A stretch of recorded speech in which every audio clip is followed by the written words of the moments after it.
자, 오늘 출애굽기입니다. 출애굽기 14장, 15장을 함께 공부하도록 하겠습니다. 자, 출애굽기 15장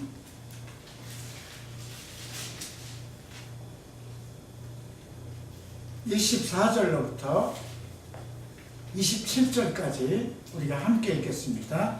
백성이 모세에게 원망하여 이르되 우리가 무엇을 마실까 하며 모세가 여호와께 부르짖었더니 여호와께서 그에게 한 나무를 가리키시니 그가 물을 던지니 물이 달게 되었더라. 거기서 여호와께서 그들을 위하여 법도와 율례를 정하시고 그들을 시험하실세 이르되 너희가 너희 하나님 나 여호와의 말을 들어 순종하고 내가 보기에 의를 행하며 내 계명에 귀를 기울이며 내 모든 율례를 지키며 내 애굽 사람에게 57명 중 하나도 너희에게 지지 아니하니 나는 너희를 치료하는 여호와입니다. 그들이 엘렘에 이르니 거기서 물열샘 종려난 익은 굴과 있는지라 거기서 그들이 그 물 곁에 장막을 치니라. 네, 자꾸 사례가 드네요. 자, 오늘 출애굽기 14장, 15장을 공부하는데요. 오늘 우리가 핵심 주제로 삼은 것은 엘림에 이르게 하기 위한 하나님의 계획이라고 할까요? 이스라엘 백성을 애굽에서 힘들게 끄집어냈습니다. 10가지의 그 재앙을 바로왕에게 퍼부으면서까지, 그리고 그 430년 동안 노예로 살던 이스라엘 백성, 하나님의 백성들을 데리고 나오기 위해서 그 엄청난 이적들을 펼치십니다. 그런데 이 흥미로운 그 모든 일 내용이, 그리고 애굽이 왜 바로가 그렇게 완강하게 그들을 놓지 않으려고 애를 썼을까, 이런 부분들이 여러 번 계속해서 언급이 되고 있어요. 14장 4절을 보겠습니다. 내가 바로의 마음을 완악하게 한즉 바로가 그 뒤를 따르리니 내가 그와 그의 온 군대로 말미암아 영광을 얻어 애굽 사람들이 나를 여호와인 줄 알게 하리라 하시매 무리가 그대로 행하니라. 또 이 말씀이 또 17절에도 나오죠. 내가 애굽 사람들의 마음을 완악하게 할 것인즉 그들이 그 뒤를 따라 들어갈 것이라.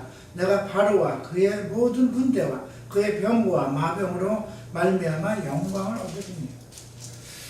우리가 그 애굽은 사탄의 모형입니다. 그죠? 이스라엘은 교회의 모형입니다. 고린도전서 10장을 보면 그 이스라엘 백성들이 그 반석을 따라 나와서 그 반석으로부터 물을 마셨다. 이것은 그 반석은 곧 그리스도라. 이렇게 언급을 했습니다. 결국은 출애굽기에 나오는 모든 과정은 하나의 예표라는 거예요. 예수 그리스도를 찾아, 예수 그리스도를 만나 하나님의 영생에 이르기까지의 하나님의 예표라는 겁니다. 그러면 그 애굽은 어디에다가 우리가 비유해야 될까요? 사탄이 지배하는 세상입니다. 그리고 이스라엘 백성은 이제 하나님의 백성이고 우리의 교회나 마찬가지입니다. 그래서 그 하나님의 자녀들이, 택하신 하나님의 자녀들이 세상, 그 사탄이 지배하는 세상 가운데서 나와서 온전히 하나님의 나라에 이르기까지 하나님의 계획이 있죠. 예, 그 모든 것을 우리가 출애굽기를 통해서 이해를 해야 됩니다. 오늘 우리가 14장, 15장 그리고 이어지는 모든 내용들 속에서 그러면 왜 하나님께서는 이스라엘 백성들을 이렇게 그 엄청난 고생을 감수하면서 이끌어내신 것일까? 그 해답이 아까 우리가 먼저 읽었던 출애굽기 15장 16절, 27절에서 볼 수가 있습니다. 다시 한번 이 부분을 읽겠습니다. 이르시되 너희가 너희 하나님 나 여호와의 말을 들어 순종하고 내가 보기에 의를 행하며 내 계명에 귀를 기울이며 내 모든 규례를 지키면 내가 애굽 사람에게 내린 모든 질병 중 하나도 너희에게 내리지 아니하리니 나는 너희의 치료하는 여호와임이라. 그들이 엘림에 이르니 거기에 물샘 12과 종려나무 70나무가 있는지라. 거기서 그들이 그 물 곁에서 장막을 칩니다. 흥미롭게도 물샘 12이 나오고 종려나무 70그루가 나옵니다. 누가복음 우리가 그 9장을 보면 흥미로운 내용이 나오죠. 70인의 제자가 나오죠. 또 12제자가 나옵니다. 그러니까 무엇을 이렇게 상징된 것처럼 그렇게 무엇인가 같은 흐름이 있는 것처럼 느껴지죠. 그래서 고린도전서 10장에서 바울은 출애굽의 모든 과정은 우리 그리스도의 나라를 향한 또 하나님이 우리를 구원하시기 위한 하나의 예표다, 이렇게 언급을 한 것입니다. 자, 이제 우리가 14장을 살펴보겠습니다. 14장을 통해서 우리가 살펴볼 내용은 왜 하나님은 이런 명령을 하셨을까? 우리로서는 이해할 수 없는 그러한 명령들입니다. 그런데 4절과 아까 우리가 17절에서 보면 애굽 사람들의 마음을 완악하게 하고 바로의 마음을 완악하게 했다. 가끔 우리가 한번 예수 믿기까지 세상을 살다가 정말 예수 믿기까지 그 과정을 살펴보면 참 힘들어요.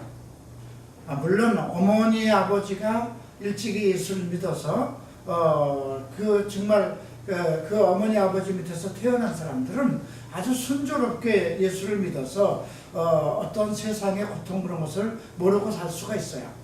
그래서 그런 사람들은 우리가 이삭과 같은 예표라고 생각하면 돼요. 이삭의 경우는 아브라함이 모든 것을 다 해놨잖아요. 그죠?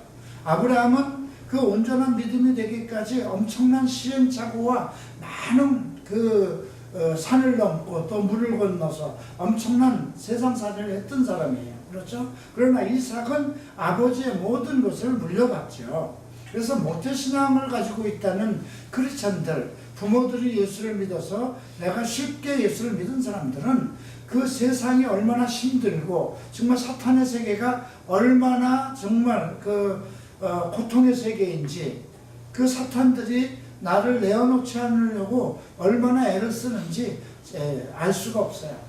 그러니까 나는 30살에 예수를 믿었고 30살까지 엄청난 정말 사탄의 세력 속에서 정말 나름대로 어떠한 역할을 하면서 그것이 사탄의 세계다 생각하지 않고 세상을 살아가는 경쟁자의 한 사람으로서 그래도 나름대로 어쩌면 성공된 인생을 살았다 할 정도의 그런 삶을 살았거든요.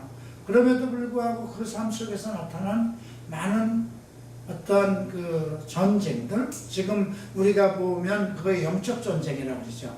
그 속에서 온전한 하나님의 사람이 되기까지의 그 과정이 너무 힘들었던 것 같아요. 내가 32전에 세상을 살던 것보다 예수를 믿고 목사가 되기까지 12년의 세월이 너무 힘들었던 것 같아요. 그리고 또 목사가 돼서 지금에 오기까지 또 나름대로의 어떤 가나안 땅에서 여호수아가 이스라엘 백성들을 온전히 하나님의 주신 기업을 물려받기 위해서 블루셋 사람들과 블루셋 7 가나안 사람들과 전쟁을 한 그런 모든 과정들이 있었듯이 또 그런 모든 것이 나의 지금 와서 생각하니까 내 인생에서도 동일한 일들이 있었구나, 그런 것을 생각할 수가 있어요. 그래서 오늘 출애굽기 14장부터 이어지는 모든 내용들은 여러분들이 앞으로 내가 우리 안에 발생될 많은 상황들, 그리고 내가 예수를 온전히 믿어서 엘림에 하나님의 정말 준비하신 가나안 땅까지 들어가는 그 과정까지 사탄과의 어떤 영적 전쟁에 어떤 일들이 있을 것인가, 그 예표를 미리 살펴보는 그런 시간이 되어야 될 것입니다. 먼저 14장 1절을 보시겠습니다. 여호와께서 모세에게 말씀하여 이르시되, 주께서는 이스라엘 백성 전체에게 말씀하시지 않았다는 거예요. 모세에게 말씀하셨어요. 그래서 우리가 14장에서는 모세의 리더십을 함께 볼 수가 있습니다. 과연 우리가 목회자들의 리더십이란 어떠해야 되는가? 많은 목회자들이 자기가 잘해서 자기가 어떤 특출난 그런 설교도 잘하고 행정도 잘하고 또 모든 일을 전도도 잘하고 그래서 교회가 잘된 것처럼 생각하고 있는데, 지금 모세는 계속해서 이스라엘 백성에게 원망을 듣습니다. 너 뭐 때문에 그냥 애굽에서 종살이하고 그냥 밥 편안하게 먹고 새끼들과 함께 그냥 살아가게 내버려 두지, 뭐 때문에 우리를 이렇게 끌어내서 개고생을 시키느냐, 계속해서 원망을 듣습니다. 그런데 우리가 이 내용을 속에서 모세의 입장은 어땠을까, 그런 것들을 우리가 좀 살펴볼 필요가 있죠. 여호와께서 모세에게 말씀하셨습니다. 이스라엘 자손에게 명령하여 돌이켜 바다와 믹돌 사이에 비아히롯 앞 곧 바알스본 맞은편 바닷가에 장막을 치게 하라. 바로가 이스라엘 자손에 대하여 말하기를 그들이 그 땅에서 멀리 떠나 광야에 갇힌 바 되었다 하리라. 지금 이 바알스본이라는 말은 두 가지 합성이에요. 바알이라는 건 주인이라는 뜻이고요, 그 다음에 스본이라는 것은 감시라는 뜻이에요. 쉽게 얘기하면 파수대,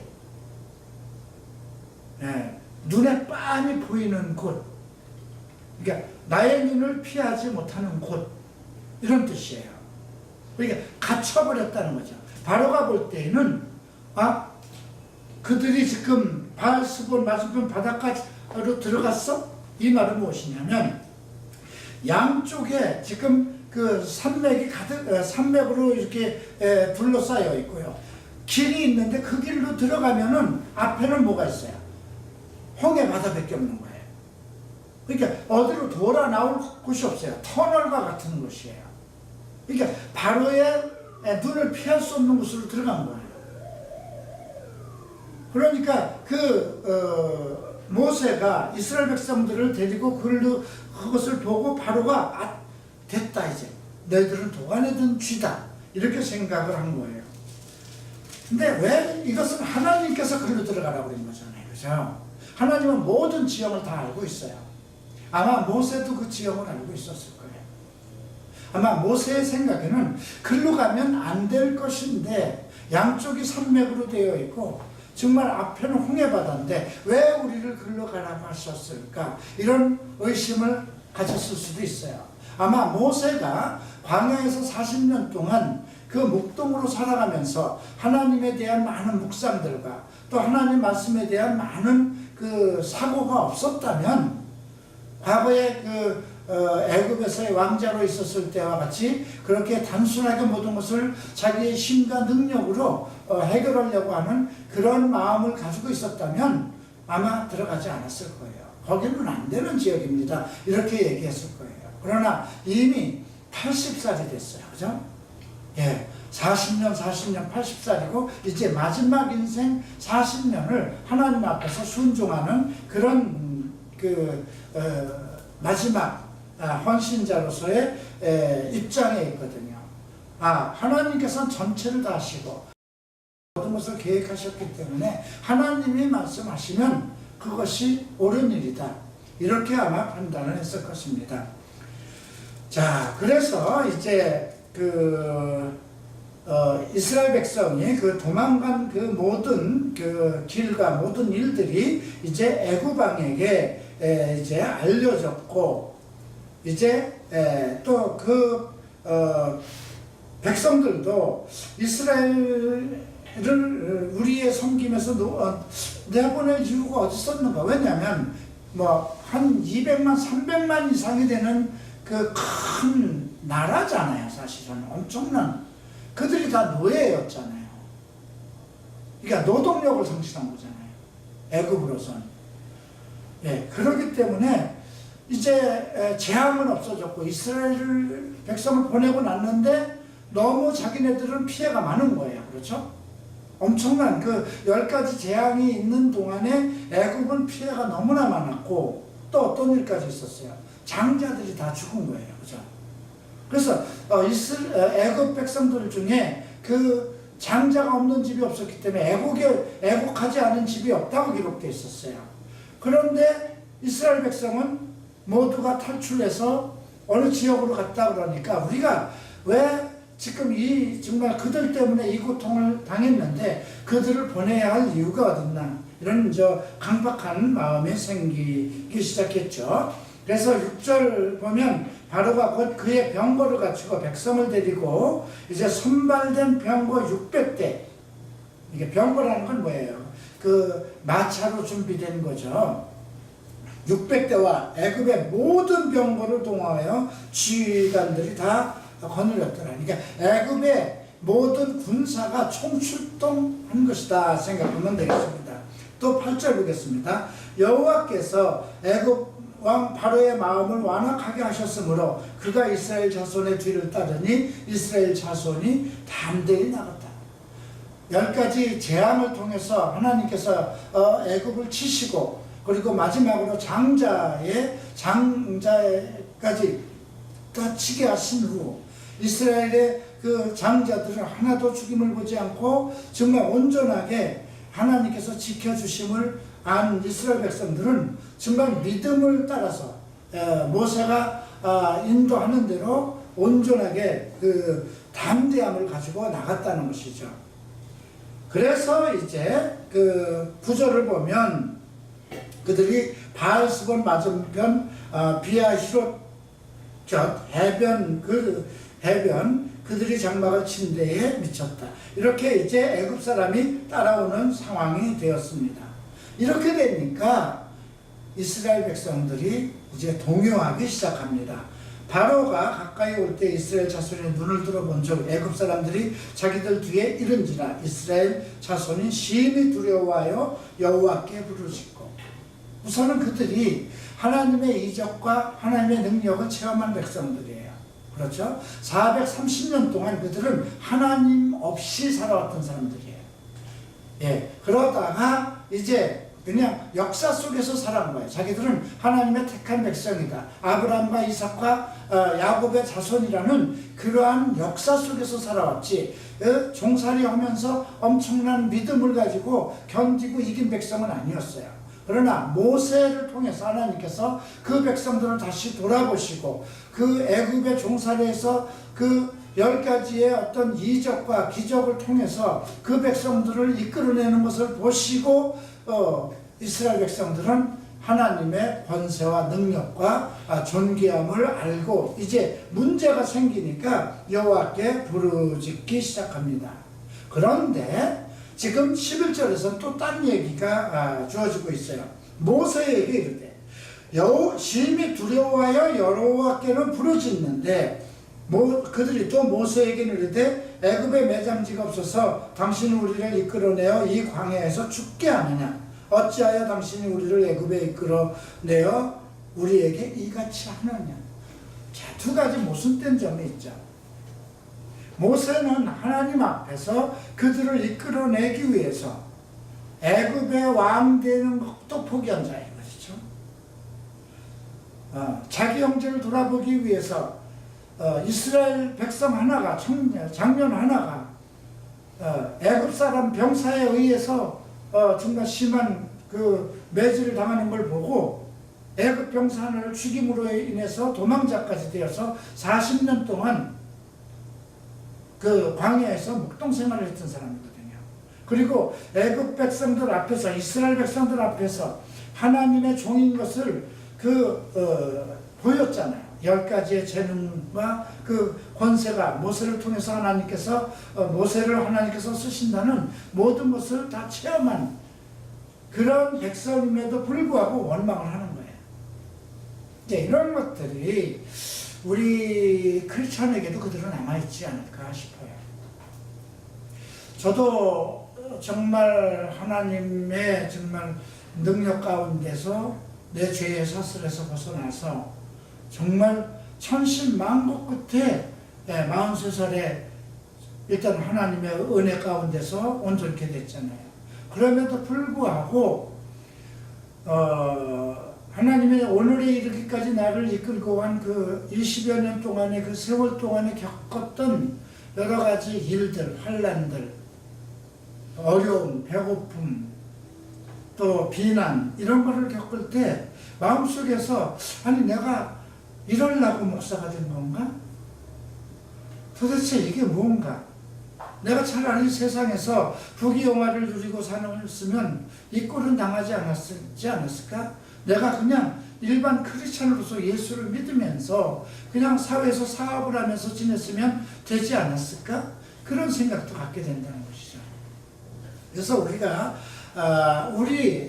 하나님을 믿고 하나님의 이적을 체험한 사람들이라 할지라도 어떤 극한 상황에 이르면 원망을 하기 시작한다는 것이죠. 모세를 하면서 이제 원망을 했습니다. 자, 그때 이제 그 13절에 보면 12절에 이렇게 되죠. 우리가 애굽에서 당신에게 이런 말이 이것이 아니냐. 이르길 우리를 내버려 두라. 우리가 애굽 사람들을 섬길 것이라 하지 아니하였더냐. 애굽 사람을 섬기는 것이 광야에서 죽는 것보다 낫겠노라. 네, 무엇 때문에 우리를 이 광야까지 끌어다 구색을 시키고 이 광야에서 죽게 하느냐. 이렇게 이제 원망을 합니다. 이제 모세가 어떻게 답변하는가 보십시다. 13절과 14절 보죠. 모세가 여호와에게 이르되 너희는 두려워하지 말고 가만히 서서 여호와께서 오늘 너희를 위하여 행하시는 구원을 보라. 너희가 오늘 본 애굽 사람은 영원히 다시 보지 아니하리라. 여호와께서 너희를 위하여 싸우시리니 너희는 가만히 있을지니라. 이 말에 위로가 됐을까요? 한번 생각해 보세요. 여러분 한번 생각해 보세요. 내가 고난을 받고 있을 때 목사의 설교가 얼마나 위로가 될까요? 내가 감당할 수 없는 상황에 부딪혔을 때 성경에 많은 예수님께서 그래 바다위도 걸으시고 문둥병도 회복시키시고 중풍병자도 일으키시고 그런데 내가 감당할 수 없고 세상이 감당할 수 없는 고질병이 걸렸다든가 내 아들이 정말 엄청난 큰 문제가 생겼다든가 내 남편이 사업에 망했다면 그러한 성경에 기록된 것이 얼마나 위로가 된 거예요. 위로가 안 될 수 있어요. 그렇죠? 모세는 하나님을 알아요. 그래서 하나님이 하실 말씀을 믿어요. 엄청난 큰 믿음을 가지고 있어요. 그는 80년 동안에 그 자기의 고족한 인생살이 속에서 마음으로 또 말씀을 통해서 주님을 만난 사람이에요. 그리고 실제로 주의 명령을 그대로 실천했을 때 주의 능력이 자기의 그 지팡이를 통해서 나타났던 것, 자기의 입을 통해서 나타났던 것을 목격했던 사람이에요. 그렇기 때문에 하나님이 어떤 말씀을 하시면 그렇게 될 것이다. 그는 믿음을 확실히 가지고 있어요. 그러나 백성들은 하나님의 말씀을 듣는 게 아니고 모세의 말을 들어요. 그죠? 모세의 말을 듣기 때문에 그 사람이잖아요. 그죠? 그리고 지금 현 상황을 보게 돼요. 현 상황이 지금 죽게 되어버렸잖아요. 그렇기 때문에 모세가 두려워하지 말라. 가만히 있으라. 아무것도 하지 말고 두려워하지 말라. 가만히 있으라. 이 말들이 크게 글쎄 위로는 안 된다는 것입니다. 만약에 이런 말로 위로가 될 것 같으면 그 다음에도 이런 일이 계속 일어나지 않아요. 물이 없으면 물이 없다 불평하고 계속 불평하는 일들이 생기기 때문에 열흘 길로 직행할 수 있는 길을 40년 동안을 광야에서 삥삥삥삥 돌다가 다 광야에서 태어난 사람 외에는 모두 애굽에서 나온 사람은 광야에서 다 죽고 말잖아요. 그죠? 오늘 이 말씀을 통해서 우리가 발견해야 될 것은 하나님의 말씀에 나는 얼마나 순종하고 있느냐. 그리고 우선 그 일에 선봉된 자, 택함을 받은 주의 종은 하나님의 말씀을 얼마나 바르게 대변할 수 있느냐가 중요해요. 사람들이 원하는 것은 사람의 말로 위로해요. 제가 이 사역을 지금 갈보체프 사역을 20여 년 하면서 많은 환란과 많은 인생의 문제를 가지고 있는 사람들을 만납니다. 근데 그들이 원하는 것은 어떻게 나를 통해서 많은 위로를 받기를 원하는 것 같아요. 그런 위로를 받으려면 자기 어머니 아버지한테 받아야죠.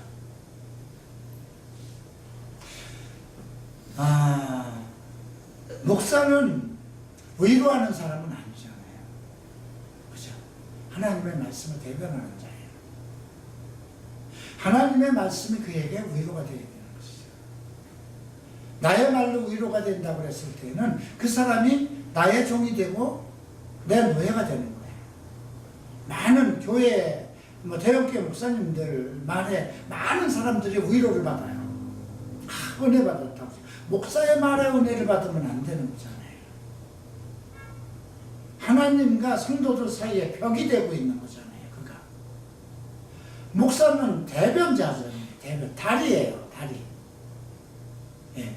생수를 전하는 컵이에요. 그릇일 뿐이에요.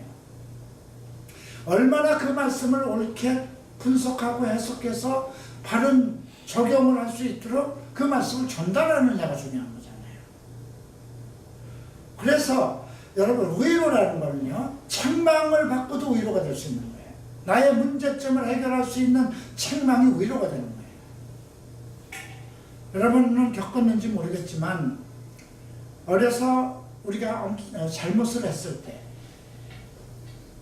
막 두려움에 떨어요. 아버지가 알면 어떡할까? 두렵죠. 반드시 아버지가 알면 그거는 종아리를 맞든가 야단을 무릎 꿇고 야단을 맞아야 할 일이에요. 그죠? 근데 그렇게 되기까지는 얼굴도 못 들겠고 피하게 돼요. 그죠? 그러나 아버지 앞에 무릎을 꿇히고 종아리를 맞고 나면 그게 위로가 돼요. 야단이. 그죠? 끝났기 때문에. 그러니까 우리가 그런 관점에서 생각을 해야 돼요. 근데 지금 이러한 일은 또 언제 일어나나요? 가나안 땅에 들어가서 요단강을 건너가서 여리고 앞에서 또 똑같은 일이 일어나죠. 여호수아에게 그렇게 명령을 합니다. 너희는 들레지도 말고 아무 소리도 말고 외치지도 말고 내가 외치라고 할 때 소리를 외치라 합니다.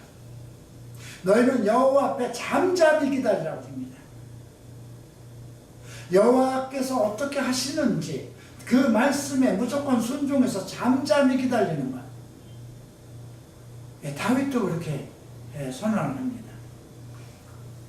그런데 그 백성들은 계속 불평을 하죠. 자, 두려워하지 말고 가만히 서서 여호와께서 오늘 너희를 위하여 행하시는 구원을 보라. 너희들을 어떻게 구원할 것인지 그거를 보라. 들레지 말고 목소리 높이지 말고 그냥 서서 목격하라는 거죠. 너희가 본 애굽 사람은 영원히 다시 보지 아니할 것이다. 여호와께서 너희를 위하여 싸우시리니 너희는 가만히 있을지어다. 여러분이 세상과 싸워서 이길 생각을 하면 안 됩니다. 이제 우리가 이 출애굽기를 보면 상당히 재밌는 것들이 많이 나와요. 지금 이 다음에 이제 16장에서 만나가 나오고요. 또 그 17장에서는 이제 무리바의 반역, 이제 생수 물에 대한 것이 또 나옵니다. 그리고 아말렉이 17장 뒷부분에서 나와요. 애굽은 이 세상을 지배하는 사탄의 모형이에요. 그러면 아말렉은 무엇일까요? 나의 약점을 붙들고 늘어지는 육체의 속성이에요. 그런데도 이스라엘 백성은 계속 불평해요. 오늘 우리가 이 메시지를 듣고 오직 여호와만 바라고 성경을 통해서 내게 전달되는 메시지, 그 하나님의 말씀을 그대로 믿고 따라가 순종하는 이제 그러한 은혜가 말씀 속에서 하나님의 능력이 성령을 통해서 내게 나타나서 내가 변화받고 영생에 이르는 그런 크리스찬이 되지 않고 목사의 말에 순종을 하고 목사의 말을 따라서 일희일비하고 이제 그렇게 되면은 결국 어떤 상황이 일어날까요? 자, 이제 다시 그 부분을 보겠습니다. 너희를 위하여 싸우시는 너희는 가만히 있을지라. 여호와께서 너희를 위해서 싸우시리니 너희는 가만히 있으라. 세상을 이길 수 있는 힘은 우리에게. 근데 이제 가만히 보면 이런 얘기들도 해요.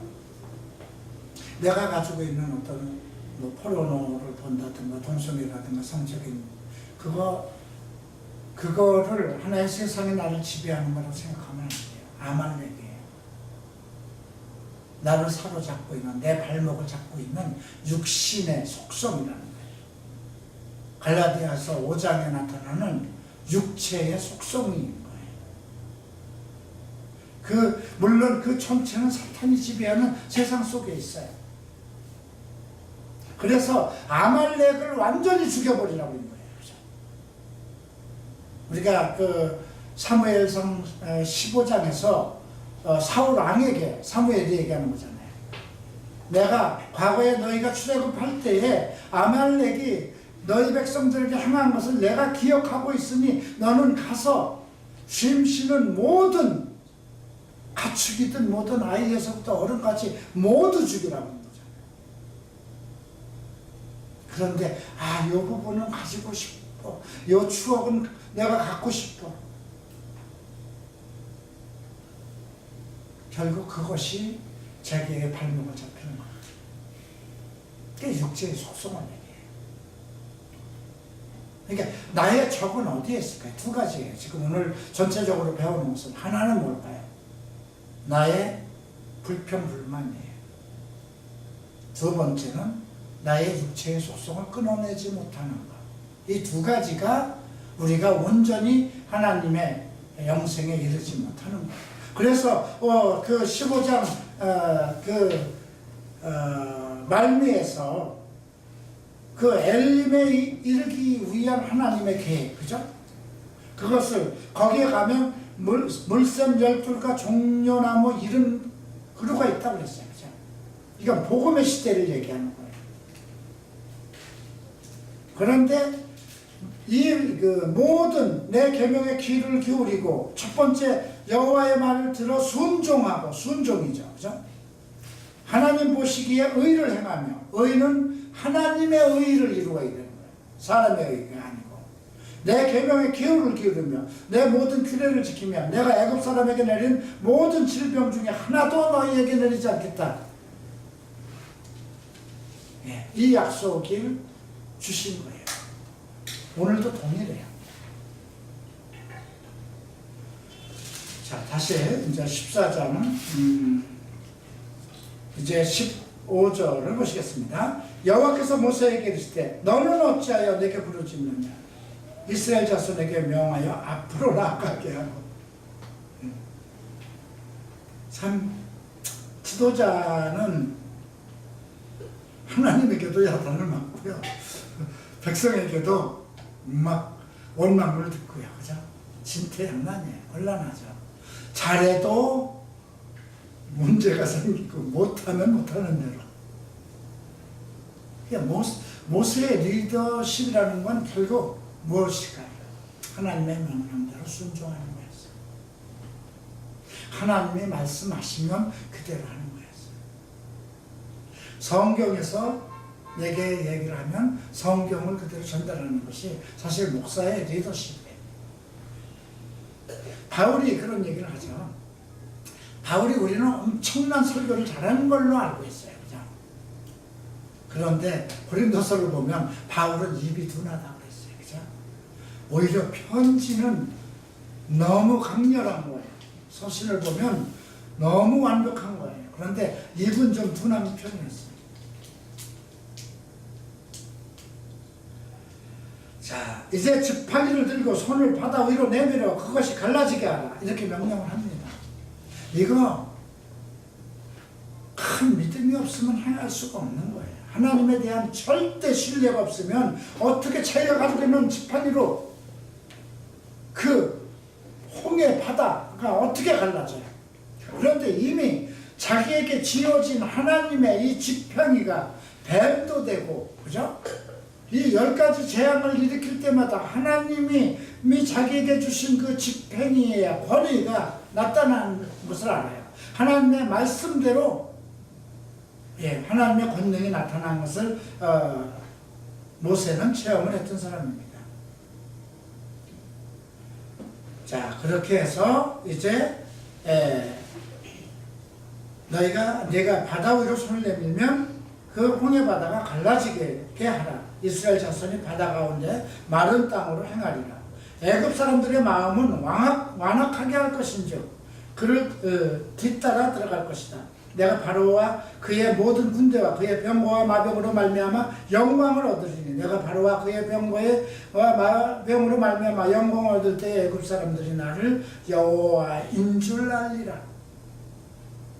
뒤에서 쫓아오는 그 정말 이스라엘 전군의 질주, 말마차로 다가오는 바로가 직접 진두 지휘해서 오는 엄청난 군사력이잖아요. 그런데 너희는 바다가 갈라지고 물은 양쪽 벽에 서고 너희는 마른 땅을 건너갈 것이라는 거잖아요. 그리고 그들은 너희가 건너온 그 물에 그대로 수장될 것이다. 그걸 하면 이스라엘 백성이 완전히 내가 여호와인 줄 알리라 이렇게 말씀했어요. 과연 그럴까요? 우리가 15장에서 보면 다시 불평불만하잖아요. 그죠? 물 때문에. 그죠? 우리를 물도 못 먹는 이 물도 없는 광야까지 끌어다가 뭐 하는 거냐 하는 불과 이틀 만에 이런 불평불만을 하게 됩니다. 자, 21절부터 이제 31절까지 보면 이제 모세가 바다 위로 손을 내밀며 여호와께서 큰 동풍을 밤새도록 바닷물로 물러가게 하시니 물이 갈라져 바다가 마른 땅이 된지라. 정말 얼마나 거센 바람, 동쪽 바람이 불렀다면, 그렇다면 이 정도로 바다가 갈라질 정도면 그 옆에 있는 이스라엘 사람들은 또 날아가지 않았을까요? 바다만 갈라지는 거죠. 그리고 그 바다 밑이 마른 땅이었다는 거예요. 그리고 이제 그 뒤를 따라오던 바로의 말들과 병거들과 마병들은 추격해오다가 결국 그들을 따라 들어오지만 결국 바닷속에서 이제 몰살을 당하죠. 새벽에 여호와께서 구름 기둥 가운데서 애굽 군대를 보시고 애굽 군대를 어지럽게 불과 구름 기둥으로 이제 그 애굽 병사들을 혼란스럽게 합니다. 자, 그렇게 해서 결국은 물이 다시 이제 모세에게 이제 내 손을 바다 위로 다시 내밀어서 물이 애굽 사람들과 그 병거와 마병들 위로 다시 흐르게 하라 이렇게 명령을 합니다. 어떻게 보면 좀 잔인할 수 있어요. 하나님은 자기 백성을 위해서 일하시는 분입니다. 충분히 바로에게도 하나님의 의력을 보이셨어요. 그리고 충분히 바로에게도 회개할 기회를 줬어요. 10번이나 그가 하나님이 살아계시고 하나님의 위력과 능력을 체험함에도 불구하고 이스라엘 백성들을 사로잡으려고 했었죠. 자, 27절 보죠. 모세가 곧 손을 바다 위로 내밀어 새벽이 되어 바다의 힘이 회복된지라 애굽 사람들이 물을 거스러 도망하나 여호와께서 애굽 사람들을 바다 가운데 엎으시니 물이 다시 흘러 병거들을 덮되 그들의 뒤를 따라 바다가로에 들어간 바로의 군대를 다 덮으니 하나도 남지 아니었더라. 그러나 이스라엘 자손은 바다 가운데를 육지로 행하였고 물이 좌우 벽이 되었다. 이게 참 기적 아니에요? 어떻게 그 깊은 물이 양쪽에 벽이 돼서 딱 쓰고 그리고 마른 땅으로 지나가게 할 수 있었을까? 이게 하나님만이 하실 수 있는 거죠. 이러한 엄청난 이적을 체험하고도 나서 또 광야에서 물이 없으니까 또 모세를 향해서 원망한다는 것이죠. 이것이 인간의 속성인가 봅니다. 이제 30절 봅니다. 그날에 여호와께서 이같이 이스라엘을 애굽 사람의 손에서 구원하시매 이스라엘이 바다에서 애굽 사람들이 죽어 있는 것을 보았더라. 이스라엘이 여호와께 애굽 사람들에게 행하신 그 큰 능력을 보았으므로 백성이 여호와를 경외하며 여호와 그의 종 모세를 믿었더라. 그러면 뭐합니까? 불과 우리가 보세요. 16장 22절 보면 모세가 홍해에서 이스라엘을 인도하며 그들이 나와서 수르 광야에 들어가서 거기서 사흘길 걸었다. 사흘 만에 나타나는 현상이에요. 근데 물을 얻지 못하고 마라라에 이르렀으니 그건 물이 써서 마시지 못하겠으므로 그 이름을 마라라 하였더라. 백성이 모세에게 원망하여 이르되 우리가 무엇을 마실까 하며 이렇게 원망을 합니다. 하나님께서 다 해주실 거야 라는 마음이 없어요. 그러니까 우리가 볼 땐 이거 어리석은 것 같죠. 근데 똑같아요.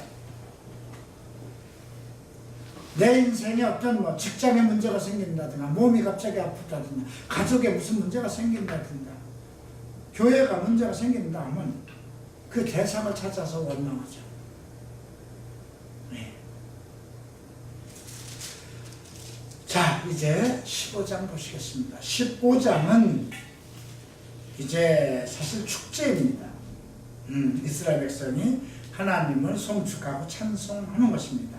내가 여호와를 찬송하리니 그는 높고 영화로우시며 말과 그 탄자를 바다에 던지셨음이로다. 자, 2절 우리가 함께 읽겠습니다. 여호와는 나의 힘이여 노래시며 나의 구원이시도다.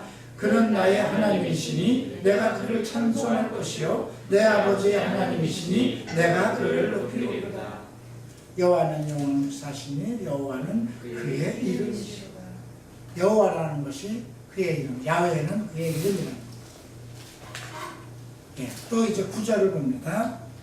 원수가 말하기를 내가 뒤쫓아 따라잡아 탈취물을 나누리라. 내가 그들로 말미암아 내 욕망을 채우리라. 내가 내 칼을 빼리니 내 손이 그들을 멸하라 하였으나 이것이 세상입니다.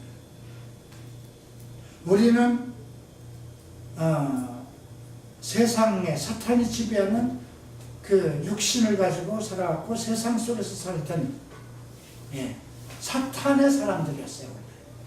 근데 하나님께서 나를 온전하게 하나님의 사람으로 이끌어낼 때까지 우리는 많은 여러 가지 원망도 있었고 많은 걸 겪게 돼요. 그러니까 그 원수가 말하기를 내가 뒤쫓아 따라잡아 탈취물을 나누리라. 절대로 우리를 그냥 두지 않는다는 겁니다. 어떻게 해서든지 넘어뜨리려고 애를 쓴다는 겁니다. 자, 이제 11절부터 13절까지 또 함께 읽겠습니다. 여호와여 신중에 주와 같은 자가 누구니까? 주와 같이 거룩함으로 영광스러우며 찬송할 만한 의엄이 있으며 기이한 일을 행하는 자가 누구니까? 주께서 오른손을 드신즉 땅이 그들을 삼켰나이다. 주의 인자하심으로 주께서 구속하신 백성을 인도하시되 주의 힘으로 그들을 주의 거룩한 처소에 들어가게 하시나이다. 목적은 무엇일까요? 그리스도의 하나님의 거룩한 처소에 인도하기 위함. 우리를 구원하신 목적은 무엇이냐면 예수 그리스도의 나라에 이끌어가기 위함이라는 것이죠. 자, 이제 17절과 또 18절 함께 읽겠습니다. 주께서 백성을 인도하사 그들을 주의 기업의 산에 심으시리이다. 여호와여, 이는 주의 처소를 삼으시려고 예비하신 것이다. 주여, 이것이 주의 손으로 세우신 성소로소이다. 여호와께서 영원 무궁하시도록 다스립니다.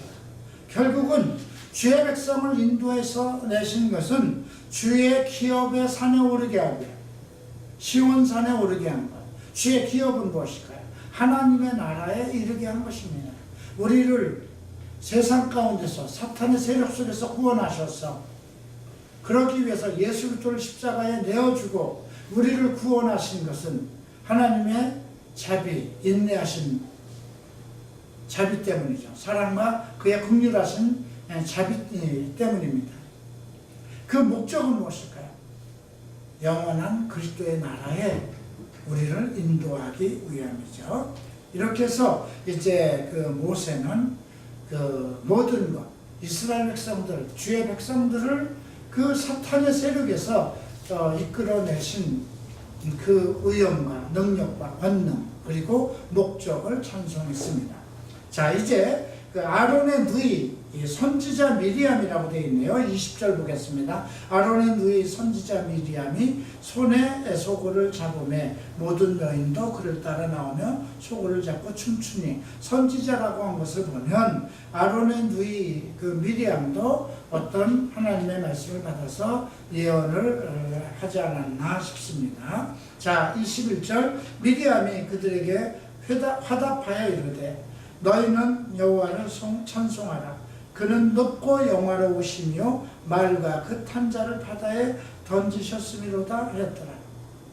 결국 그 탬버린을 잡고 춤을 추면서 이스라엘 백성을 구원하신 그 여호와를 찬송하였죠. 자, 그리고 사흘 동안 들어간 길이 이제 그 수르라는 그 지역으로 광야로 들어갔는데 그건 물이 써서 마라라고 이름을 줬어요. 마라라는 내용 혹시 기억나는 거 있나요? 룻기에서 나오미가 고향으로 돌아와서 얘기하죠. 나를 더 이상 나오미라 하지 마라. 나는 마라다. 나오미라는 건 기쁨이에요. 내가 기쁨으로 충만하게 나갔으나 이제 다 과부가 돼서 돌아왔다, 이런 뜻이었죠. 이제 그곳에 이르렀더니 이제 그건 물이 써서 마시지 못하니까 백성이 모세에게 원망합니다. 우리가 무엇을 마실까 하며 이제 모세가 여호와께 부르짖습니다. 이것이 택한 주의 종의 역할입니다. 성경 불평불만이 있으면 목사는 그것을 하나님께 구하는 것입니다.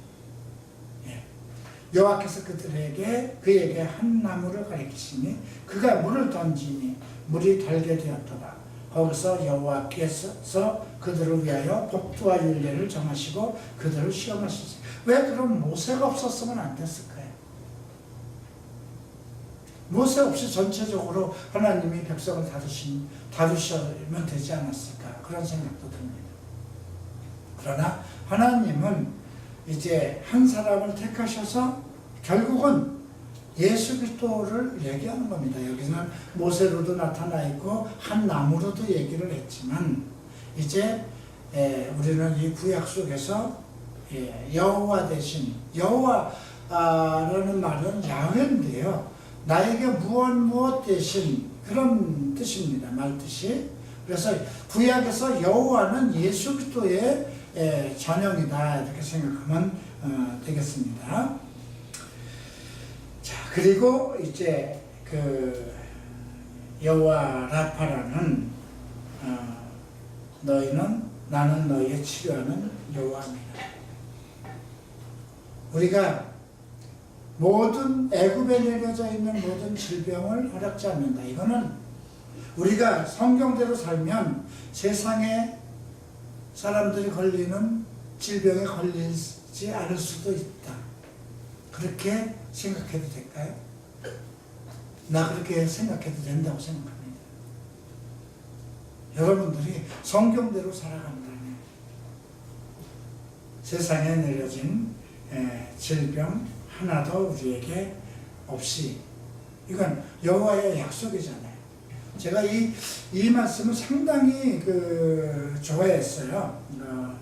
출애굽기 일본에서 구약을 배우면서 출애굽기 15장 27절 말씀, 물샘 열들과 종려나무 이른 그루가 있는지라.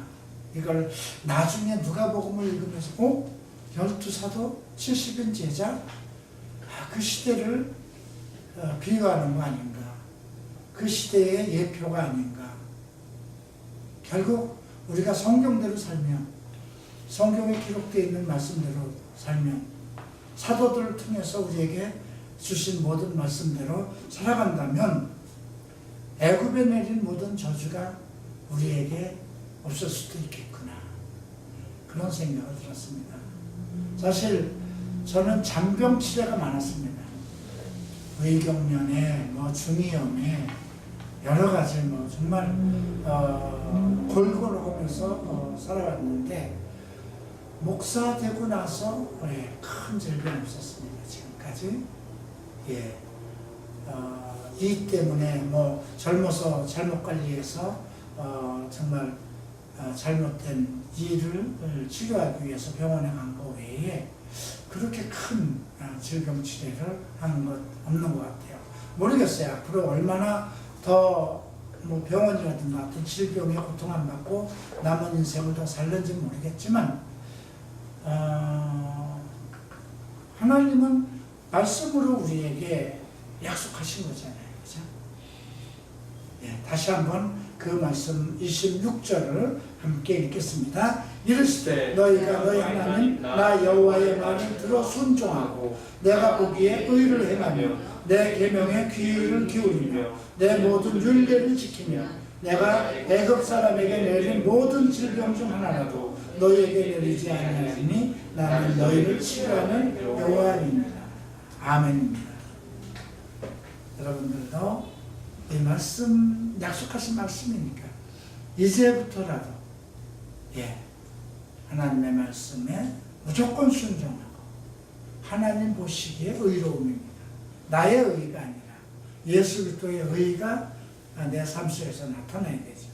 그리고 성경에 기록되어 있는 모든 말씀을 순종하고 복종하고 생활에 실천한다면 세상 사람들에게 나를 별도로 구분하셔서 하나님의 엘림에 정말 이르게 하신다는 약속의 말씀이 그대로 성취될 것입니다.